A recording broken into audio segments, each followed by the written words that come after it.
बिस्मिल्लाहिर्रहमानिर्रहीम। मैं तमाम पाकिस्तानी कम्यूनिटी जो इस वक्त में स्पेन में मौजूद है उन सब को ये आगाह करना चाहता हूँ कि ये जो हमारे 3 भाई आग की वजह से शहीद हुए हैं, जिनकी मौत वाक़या हुई है, इनके लिए कुछ दोस्त चंदा इकट्ठा कर रहे हैं। मैं तमाम पाकिस्तानी कम्यूनिटी से अपील करता हूँ कि किसी को कोई चंदा ना दें, हमें चंदे की ज़रूरत नहीं है। जब ज़रूरत पड़ेगी तो हम स्पेशल अपने मीडिया के ज़रिए आपको आगाह करेंगे, आपसे अपील करेंगे। अभी तक हमें चंदे की ज़रूरत नहीं है, ना ही हमने किसी को बोला है।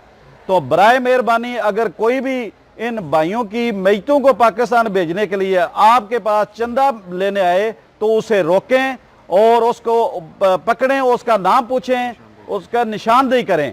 हमने किसी दोस्त को नहीं कहा चंदा के लिए, लिहाजा तमाम कम्यूनिटी से अपील है कि नौसर बाजू से होशियार रहें, किसी को मत चंदा दें। किसी भी तदफीन के हवाले से किसी भी मैयत के लिए आज तक मैंने कोई अपील नहीं की, किसी फैमिली ने कोई अपील नहीं की। लिहाजा खुदारा जो लोग ऐसी कानूनी हरकत कर रहे हैं वो भी होश के नाखन लें, क्योंकि पहले ही हम बहुत ज़्यादा दुखी हैं, पहले ही फैमिलियाँ बहुत ज़्यादा परेशान हैं। तो लिहाजा खुदारा हमारी कम्यूनिटी पे नज़र करम करें और हम पे हमारा साथ करें और किसी को चंदा ना दें।